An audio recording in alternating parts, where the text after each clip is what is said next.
dan saya cintai dan sangat hormati Bupati kita Bapak Rudi Gunawan, tepuk tangan. Bupati, kalau saya bilang dari lama menyabatkan Bupati petarung, karena jarang Bupati yang bertarung seperti dombanya. Nanti dombanya bisa bermacam-macam. Nah mungkin gantungan kuningnya gambarnya domba. Terbuat dari apa? Ya kulit domba. Terbuat dari apa? Tanduknya domba. Jadi domba yang kita potong mungkin untuk gulai dari kaki dan semuanya bisa termanfaatkan kegiatan media kria ataupun kuliner yang lain, serta mungkin fashion. Dan fashion kan juga sudah terbukti ya Pak Rudi ya. Jaket kulit Sukaregang Garut. Jaket kulit Sukaregang Garut. Kita cek hari ini bagaimana kepadatan limbah ini. Oke Pak. Mana turun? Pak sekali lagi coba Pak. Yang gede, yang gede. Coba. Ini limbah ya Pak ya? Iya.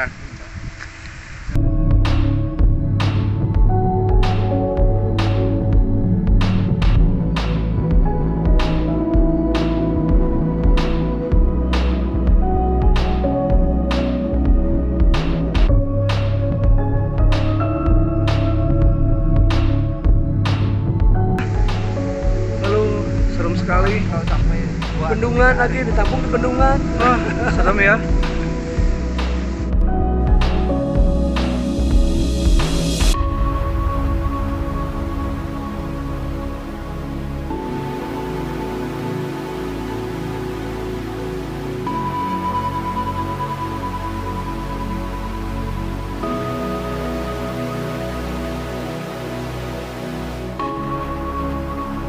Bau bau tak? Bau bikin pusing nggak?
Bismillahirrahmanirrahim. Assalamualaikum warahmatullahi wabarakatuh. Waalaikumsalam warahmatullahi wabarakatuh.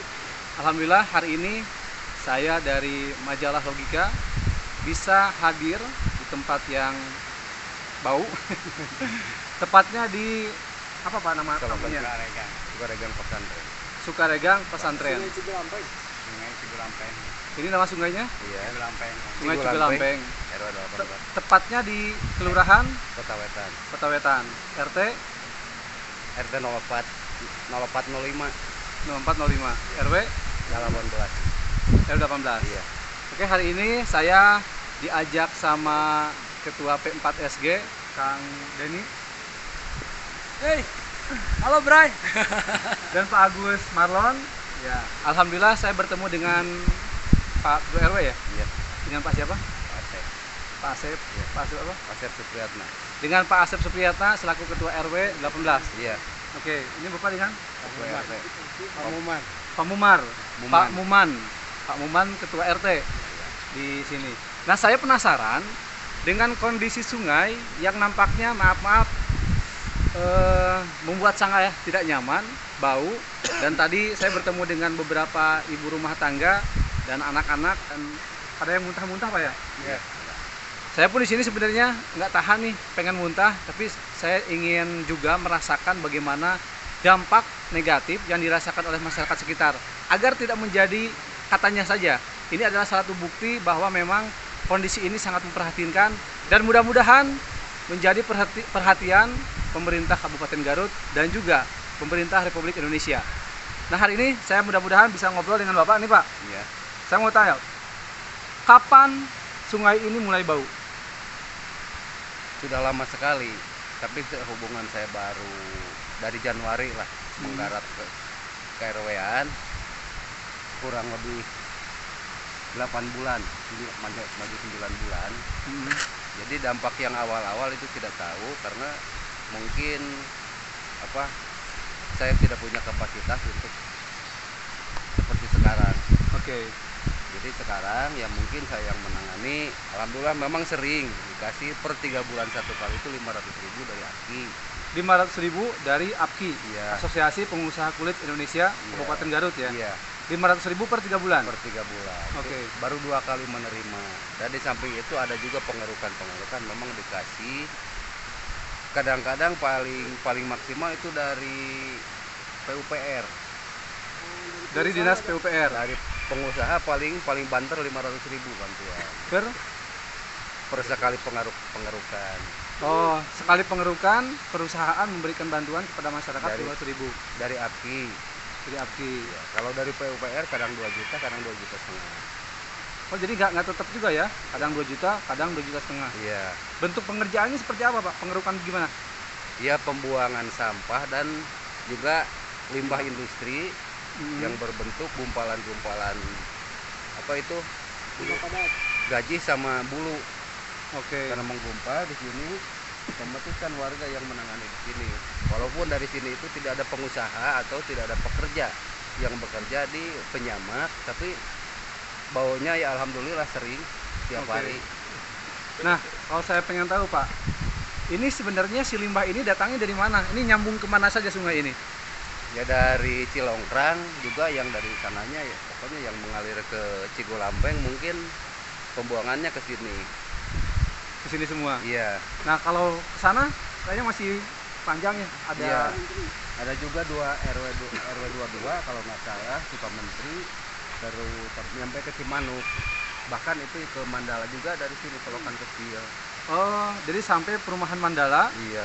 terus kemudian ke Cimanuk Copong ya? Iya. Oke. Jadi dua arah ke Cimanuk juga, yang dari Ciwalen kan masuk ke Cimanuk. Yang dari sini masuk ke Cimanuk juga. Oke. Beradu dengan Ciwalen. Nah, kalau yang kecil ini ke Mandala, Oke. buangnya ke Cimanuk lagi.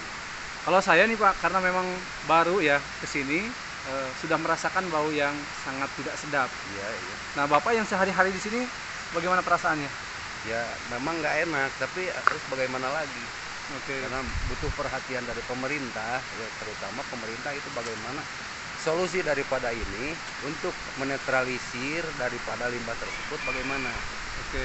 Saya tidak bisa menengahi, tapi itu terserah kebijakan. Kalau memang ini terus-terusan seperti ini, ya nggak tahu lah. Oke. Usulan atau demo dari masyarakat yang sehari-hari merasakan dampak daripada limbah tersebut, nggak tahu. Ada ini nggak, Pak? Ada kekhawatiran nggak kalau ini berlangsung terus-menerus, apalagi maaf tidak ada hujan ya? Katanya kalau tidak ada hujan baunya makin menyengat. Iya. Ada kekhawatiran nggak? Takut sakit, ya kan? Terus kemudian hal-hal negatif lainnya. Ya mungkin kekhawatiran selalu ada. Jangankan ini menghisap limbah seperti ini, tidak pun ada kan penyakit. Apalagi ini seolah-olah ya kita ini bisa dibilang menentang maut. Menantang maut ya. Iya, menantang maut. Kondisi yang maaf sungai seharusnya menjadi penghidupan ya. Ini malah terjadi seperti ini. Iya. Oke. Dulu kan ini tempat pemancingan warga. Oh, sempat. Tahun Sebelum- berapa tuh, Pak? Tahun berapa kira-kira? Kok masih bisa tahun berapa? 70-an. tahun 70-an. Ya. Di sungai ini dulu bersih, Pak ya? Bersih. Maaf, Pak, apa aja dengan Pak saya? Pak Oman ya. Oke, warga sama. Oke. Bagaimana, Pak? Bisa diceritakan nggak sedikit kondisi Bapak waktu muda mungkin ya mancing di sini? Emang dulu waktu ya masih kecil gitu lah. Masa kecil. Di sini tempat hiburan pemancingan. Tidak ada lagi tempat pemancingan. Oke. Pada Pak, zaman- melihat kondisi begini sedih nggak? Oh, emang kalau dikatakan emang sedih gitu lah. Sebab dulunya bisa dipakai mandi, Main. bisa Dulu pakai paling jernih berwudu. itu air di sini. pakai renang, Pakai ya, renang, pakai iya. main. Selain untuk mengairi sawah dan Iya. kebun ya. Sedih nggak Pak? Oh, udah pasti. Udah pasti ya. Sedih ya. Pak RT nih, Pak RT dan Pak RW. Pernah ada kunjungan nggak dari pejabat setempat? Di antaranya Kelurahan, Pak Bupati, mungkin anggota dewan dan yang lainnya? kalau Pejabat-pejabat? Pak Lurah memang sering, tapi belum ada realisasi. Babinsa, Babimas juga pernah ke sini. Cuma dari pihak kabupaten atau bupati itu belum pernah. Oke. Kecuali dulu waktu pembentengan ini, waktu Pak sebelum Pak Agus, Sebelum Pak Agus, ya pernah. Bupati itu pernah datang ke sini. Ya, cuma waktu pengontrolan tembok ini, tapi bukan berarti mengontrol limbah. Jadi mengontrol pembangunannya saja. Iya. Nah, dengan kondisi terbaru Pada begini, desa Tibi lah. Pada Desa Tibi ya? Ya, Kalau Pak Rudi, Pak Agus Setiadi pernah? belum pernah. Pak Aceng Fikri, Belum pernah. katanya kan Pak Aceng Fikri dari daerah sekitar sini kan? Daerah Copong. Mungkin, Daerah Copong. mungkin tahu bahwa limbah dari sini itu mengaliri lewat rumahnya atau belakang rumahnya. Oke. Pak, kondisi paling bau nih, paling menyengat itu biasanya waktunya kapan? Ketika musim kemarau terik, mungkin ini lebih daripada ini baunya. Oke. Itu kan ada yang hajatan di sini juga, para tamu tidak bisa makan. Iya. Waktu ada hajatan, Iya. tamu nggak bisa makan. Iya. Karena bau ya. Iya. Kayak kotoran WC lah. Banyak kotoran Lebih, WC. lebih. Oke. Karena tengah hari pas waktunya lapar, melawan bau kan nggak bisa lanjut. Jadi di satu sisi banyak orang kaya ya belanja di sana di toko-toko, Iya. tertawa ya kan, menghabiskan uang, oke, Iya. memperhatikan gaya, fashion dan lainnya. Tapi di sisi lain warga sekitar hanya merasakan bau dan kekhawatiran serta ketakutan. Dari Dinas Lingkungan Hidup dan Dinas Kesehatan seperti apa, Pak? Nggak ada. Nggak ada, nggak pernah ngobrol, Nggak pernah. diskusi. Oke. Untuk Pak- saya nggak pernah, tapi RW yang lain nggak tahu. Karena Oke. saya baru kurang lebih lah 8 bulan ya, 9 bulan jalan. jalan 9 bulan. Iya. Oke. Jadi otomatis dari Dinas Kesehatan, dari dari Bupati atau apalagi lingkungan hidup. Hmm. Lingkungan hidup pernah di WA katanya harus bikin surat mengajukan ke sana. Nah, saya kan istilahnya belum tahu tata caranya. Oke. Prosesnya seperti apa, karena bahkan Pak Iwan juga bilang katanya harus bikin surat. Pak Iwan mana, Pak? Pak Iwan dari LH. Dari Lingkungan Hidup. Iya. Oke, bagian apa? Pak Iwan bagian Katanya bagian sampah katanya. Bagian oh persampahan. Kalau urusan bagian sampah dia, kebersihannya. iya. Tapi ini kan campur kan, Ini kan limbah dan sampah ini. bukan Oke. sampah padat, limbah padat ini. Iya. Padat Jadi biasa. ini memang limbah rumah tangga ya dan dari Limbah pabrik. industri. Kalau Oke. kalau memang dia itu lingkungan hidup, ya otomatis kan apapun yang terjadi, mungkin lingkungan hidup itu ikut bertanggung jawab. Iya. Menyeluruh terhadap Iya. lingkungan ya. Iya. Pak RT, harapannya nih Pak RT, bisa nggak menyampaikan harapan untuk Bupati dan pemerintah? Harapan saya sebagai RT mah ini tolong diusahain gitu supaya nggak bau, Diperhatikan ya. perhatikan. Oke. Kalaupun seperti ini, mungkin kompensasinya harus lebih bagus juga, karena ini untuk kepentingan kesehatan warga. Oke. Ya untuk menjaga-jaga lah. Warga di sini kan sehari-hari, bukan satu hari, tapi sehari-hari. Kompensasi Dalam 500.000 cukup buat apa? Ya tidak bisa dibilang cukup, bahkan sangat Berarti tidak cukup. bisa diterapkan ke bagian misalkan 500.000 tuh buat lingkungan hidup, buat kesehatan, buat pendidikannya. Mana cukup sampai. pokoknya. 3 bulannya. Enggak, kalau 500.000. 500.000 itu dibagi untuk berapa kakak, Pak? Kita untuk sementara karena baru 2 kali menerima, jadi tidak dibagikan ke kakak. Disalurkan untuk pembangunan pos kamling karena di sini tidak ada pos kamling. Oke. Nah itu mungkin salah atau benar itu tanggung jawab RW. Misalkan dianggap salah, RW menerima. Benar, mana mungkin dibilang benar. Cuma daripada tanggung, yang lain dikasih, yang lain enggak, bagaimana? Kalau misalkan ini menerima, seumpamanya seperti dibilang tadi, dari solokan itu 30 meter harus menerima bantuan atau menerima kompensasi. Kalau kurang lebih 150 orang atau 150 kakak, dibagikan dari uang 500.000 berapa yang harus dibagikan? Ya. Rp3. 500.000 untuk 100 500 kakak. 150 kakak. 150 kakak. Berarti 500 rupiah satu kakak juga kurang. 50 rupiah. 500 rupiah juga kurang. 500 kali 150 kan 7.750. Betul. Berarti 300 rupiah ya. 300 300 rupiah. ribu. Jadi kalau bahasa Sundana menimbulkan piomongan. Menimbulkan apa namanya mispersepsi ya, Iya. kesenjangan sosial juga di masyarakat. Ini berkaitan dengan kesehatan, Pak. Ada harapan nggak nih untuk pihak dinas kesehatan, baik puskesmas atau posyandu, melakukan pengecekan dari apa paru-paru dan yang lainnya mungkin? Ya mungkin karena masyarakat itu terbentur satu PPKM, jadi otomatis usahanya kurang berjalan. Ya mana bisa untuk memeriksakan diri. Oke. Alasannya nggak ada duit ya gitu Pak Iya, ya masyarakatnya. ya. jelasnya nggak ada duit lah. Kalau maaf dari pintu ke pintu nih pihak kesehatan untuk memeriksa warga sekitar. Harusnya begini, dinas kesehatan lingkungan hidup itu sudah ada anggaran. Dia bukan hanya duduk di meja, duduk manis, sambil minum kopi, sambil melihat orang sakit, kan nggak bisa begitu. Turun ke lapangan, posisi rakyat seperti apa gubernur nggak bisa turun atau dinas-dinasnya yang turun. Oke. Lihat masyarakat, oh terkena dampak seperti ini, coba belajar tidur 1 hari lah, pagi-pagi jangan dulu makan, ngembuk kayak apa. Oke. Jadi kalau nggak tahu masalah yang sebenarnya, dia hanya sebatas menyelesaikan masalah dengan sawang-sawangan. Oke. Ya, nggak bisa disawang, bayangkan aja. Yang dibuang itu ada 2 faktor, limbah padat sama limbah cair. Limbah padat, Sama limbah cair. limbah cair.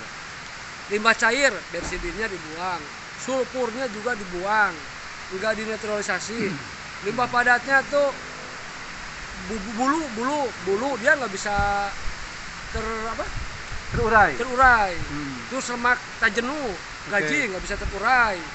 Udah gitu apalagi bubuk sepingan, Bubuk sepingan itu maksudnya gimana? daging yang diseset, Daging yang hasil Serbuk. potongan-potongan kecil itu ya. serbuk-serbuknya itu. Oke. Dia diuraikan, dibuang ke sini, sengaja dibuang ke sini. Karena apa? Karena kalau dia dibuang ke tempatnya bayarnya mahal. Per 1 truk 10 juta, daripada bayar 1 juta 10 truk, ini bayar ke warga sebarang kan 500.000 per 3 bulan batian kene. Jadi tukang usaha tuh mikirkan untung. Oke. Bukan kan mikirkan masyarakat gitu. Oke, Kang, dari sebagai salah satu tokoh pergerakan lah di sini ya. Apa kira-kira kiat untuk pemerintah? Jadi jalankan aja undang-undang yang telah ditetapkan tahun 1945. Jalankan undang-undang tentang Jalankan lingkungan. Oke. Bahwa sesungguhnya kemerdekaan itu ialah hak segala bangsa. Maka oleh sebab itu penjajahan secara ekonomi, penjajahan secara kesehatan, penjajahan secara radikal harus dihapuskan di muka bumi ini. Bayangkan di sana cari uang keuntungan, di sini sakit. Oke. Pemerintah sekarang COVID diberantas. Rakyat yang begini mana perhatiannya dari dulu? Dia nggak diberantas. Habis anggaran COVID berapa puluh miliar, berapa puluh T, tapi untuk menyelesaikan ini nggak bisa. Betul. Kenapa ini nggak bisa COVID diselesaikan? Pemerintah bisa aja menyelesaikan COVID. Garut oke, juara COVID level 2, tapi lihat tuh nyamak limbah, tuh nyamak proses kulit nggak bisa selesai. Orang itu ada 3 faktor. 1 sehat. Kalau sudah sehat pasti pintar. Kalau sudah pintar, cerdas, pasti bisa cari duit. Oke. Mana mau bisa orang pintar sekolah, mana mau bisa orang cari duit kalau sehari-harinya bergelut dengan penyakit. Betul. Bangun tidur bau, mau makan bau. Cuma 500.000 per 3 bulan. Kerjaannya apa? Update Facebook, jalan-jalan. Kemana? Singapura. Mana? Rakyat dikasih apa dia? Hidup tuh nggak bakal 100 kali hidup. Padahal ini posisinya di Garut Kota ya? Iyalah. Kecamatan Garut Kota kan? Saya Oke, sungguh miris nih apa yang saya dengarkan dari masyarakat bahwa kehidupan hari ini katanya penjajah harus Dihapus, tiada, ya kan? Tetapi ini seakan-akan terjajah oleh kondisi lingkungan yang sangat memprihatinkan. Jangankan bisa hidup nyenyak, tidur nyenyak, ya kan? Ini baunya pun sudah sangat mengganggu. Siang, pagi, malam semua terliput. napas gak enak, makan gak enak, ya. Tadi ada hajatan juga sampai gak dimakan. Jadi orang pasti malas kesini ya. Padahal kalau kita lihat ini sungguh suasana sungguh asri ya. Tapi karena kondisi limbah begini semuanya dirusak. Oke. Biota hidup itu tidak bisa berjalan terus sementara Allah itu telah menjadikasikan dunia manusia kepada manusia. Carilah untung sebisa mungkin, tapi rawatlah dunia semampu mungkin. Sekarang cari duit banyak mungkin, ini limbah, dia enak-enak, suatu saat dia bakal terkena karmanya. Iya, nggak bisa. Hidupnya harus seirama semua. Yang kaya butuh yang miskin, yang miskin butuh yang kaya. Dunia itu kan ada 4 kan. Satu, kalau pemerintahnya ulamanya udah nggak bisa menyampaikan dengan benar, fatwanya agama itu pasti bakal hancur. 2, pemerintahnya sudah mencela-mencela, pengusahanya kekeremat pelit, rakyat lagi bakal kekeremat maling. So, kalau rakyat sengsara lagi ada akhirnya banyak kriminal. Kenapa? Bukan disalahkan rakyat, karena pemerintah, pengusaha dan ulama tidak bisa menyadari. Betul. Jadi semua berkaitan ya. Berkaitan. Ketika masyarakat hari ini radikal, jadi pembunuh dan pekerjaan yang lainnya, karena memang ada aspek-aspek yang memang harus diperhatikan. Oke. Ya. 500.000 dibagikan untuk 150 kakak, silakan hitung sendiri. Iya. Gitu. Halo. Oke, mudah-mudahan aspirasi masyarakat yang saya sampaikan melalui media ini bisa sampai ke pemerintah dan menjadi bahan pemikiran sekaligus mencari solusi. Lain waktu kita bertemu lagi. Insya Allah minggu depan kita cek lagi, Kang. Mudah-mudahan semuanya ada hikmahnya. Amin. Sampai berjumpa lagi. Wassalamualaikum warahmatullahi wabarakatuh.